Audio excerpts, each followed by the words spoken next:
Bienvenue chez Bébé Clop. Alors aujourd'hui, je vais vous parler d'un produit assez sympa. Il s'agit de la batterie Ego Twist ou de la batterie Spinner. Ça dépendra, ce petit nom dépendra du fabricant en fait. Donc la batterie Ego Twist, c'est comme une batterie Ego, grosso modo. Mais vous allez pouvoir remarquer qu'au bout de la batterie, vous avez une petite molette qui va vous permettre de régler la tension de votre batterie. Donc, c'est une batterie à tension variable, forcément. Ici, à quoi va servir cette variation de tension? En fait, elle va vous permettre, pour pas mal de personnes, de pouvoir adapter un atomiseur quelconque à votre propre convenance. En effet, vous avez déjà pu remarquer que deux atomiseurs identiques n'ont pas forcément la même résistance. Elles ne sont pas de résistance identique. L'un peut être un poil trop fort, l'autre un petit poil trop faible. Et la batterie Ego Twist va vous permettre, grâce à un simple petit réglage de la tension, d'adapter les deux atomiseurs à votre propre convenance. Alors, pour vous montrer le principe, je vais y mettre ce qu'on appelle un tancomètre, c'est-à-dire un petit voltmètre qui va mesurer la tension.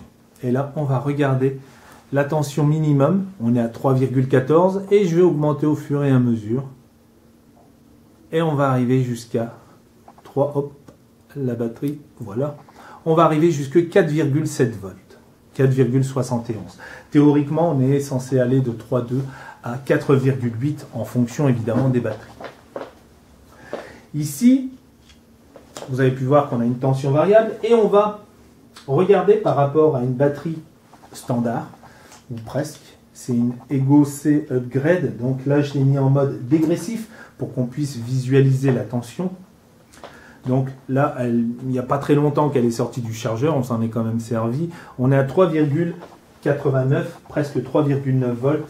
Je vais y mettre un atomiseur et vous allez vous rendre compte que la tension réelle, celle que vous allez fournir à votre atomiseur, n'est pas la tension que vous avez lorsqu'il n'est pas branché. On est à 3,9 volts, regardez maintenant.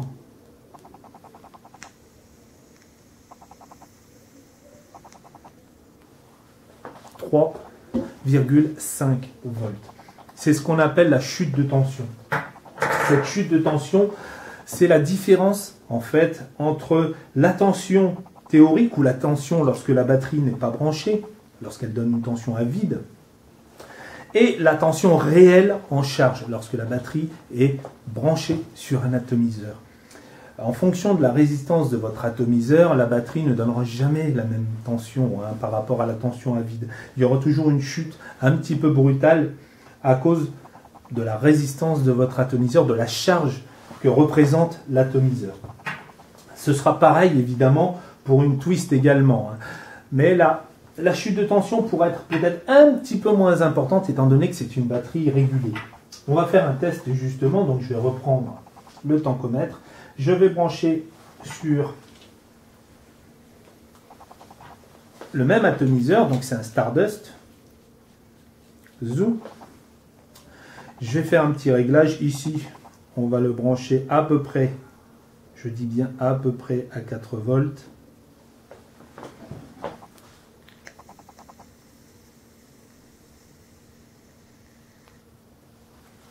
Et là, je vais le mettre au maximum à 4,8 volts.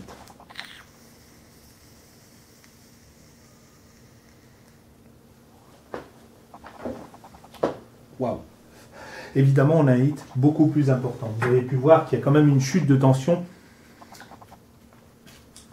sur un atomiseur tel que celui-là, et la chute de tension va être d'autant plus grande que la résistance va faiblir. Bon, je vous reporte à vos cours de physique, hein. Là n'est pas vraiment la question. Mais la batterie Ego Twist va quand même permettre d'augmenter les capacités d'une simple batterie par rapport à une simple batterie normale et d'avoir un petit peu plus de vapeur. Quand je dis un petit peu plus, on peut avoir beaucoup plus de vapeur, à savoir que lorsque vous avez beaucoup plus de vapeur, évidemment, vous allez consommer beaucoup plus de liquide. Alors attention, hein, c'est un petit peu à double tranchant. On se dit on a plus de sensations, mais d'un autre côté, on consomme beaucoup plus. À savoir également que vos atomiseurs, tels que le CE4, ne supportent pas très longtemps les tensions très élevées. Là, bon, j'ai fait une bouffée ou deux à 4,7 volts, mais si j'avais répété l'opération, j'aurais très vite eu un goût de cramé. En effet, les mèches ne sont pas capables de ramener assez rapidement le liquide au niveau de la résistance et je me retrouverai très vite avec un goût de cramé. Donc, lorsque vous voulez faire des petits réglages, aux alentours de 4 volts, ça fonctionne très bien avec la plupart des atomiseurs. Par contre, dès que vous voulez des sensations un petit peu plus fortes, au-delà de 4 volts, donc, forcément, il va falloir penser à prendre des atomiseurs un peu mieux taillés pour la tension élevée. C'est-à-dire des atomiseurs du type Aspire, des atomiseurs dits dual coil, donc avec 2 enroulements qui seront capables de dissiper la chaleur, dissiper la puissance de façon un petit peu plus, on va dire, un petit peu plus pratique. Elles ont 2 enroulements, donc elles vont partager la puissance sur chaque enroulement, ce qui va permettre quand même d'avoir une chauffe un peu moins importante. Notez aussi que plus vous montez dans la tension et moins, si vous préférez, moins la durée de vie de vos atomiseurs va être longue. Forcément, vous chauffez plus, vous encrassez plus vite, donc forcément la durée de vie de vos atomiseurs va baisser.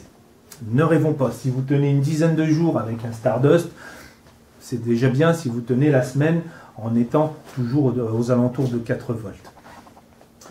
Ça, c'est clair. Alors, après, au niveau des tailles de vos batteries, vous avez différentes tailles. Ici, c'est une batterie 650. Alors, je vais vous montrer. Par rapport à des batteries standards, zou. Voilà une batterie 650. Voilà une batterie 1000 mAh. Voilà une batterie 650 mAh twist et une batterie 900 twist. Forcément, la taille est plus grande parce qu'ici, au bas de votre batterie, vous avez un petit module de régulation de tension. Ça, c'est clair. On a également la 1100 mAh, mais là, franchement, ça devient un petit peu exagéré au niveau de la longueur.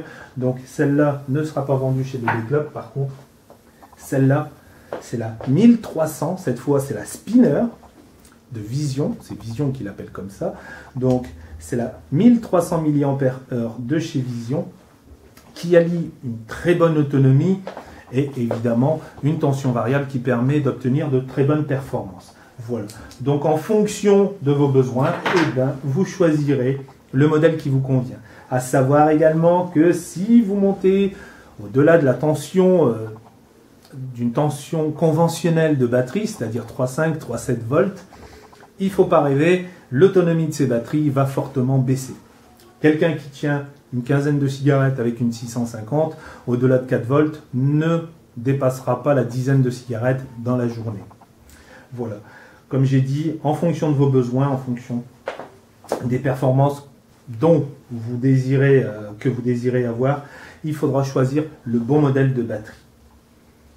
L'avantage de ces batteries, comme je l'ai dit tout à l'heure, c'est qu'ils se chargent directement sur un chargeur USB de batterie Ego.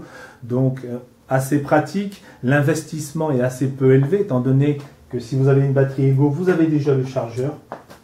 Et ça va vous permettre déjà de vous frotter à la tension variable, d'avoir un aperçu de ce que peut procurer la variation de tension. Voilà. Donc, en attendant que vous choisissiez votre modèle, je vous souhaite une bonne journée. Je vous dis à bientôt chez BB Club.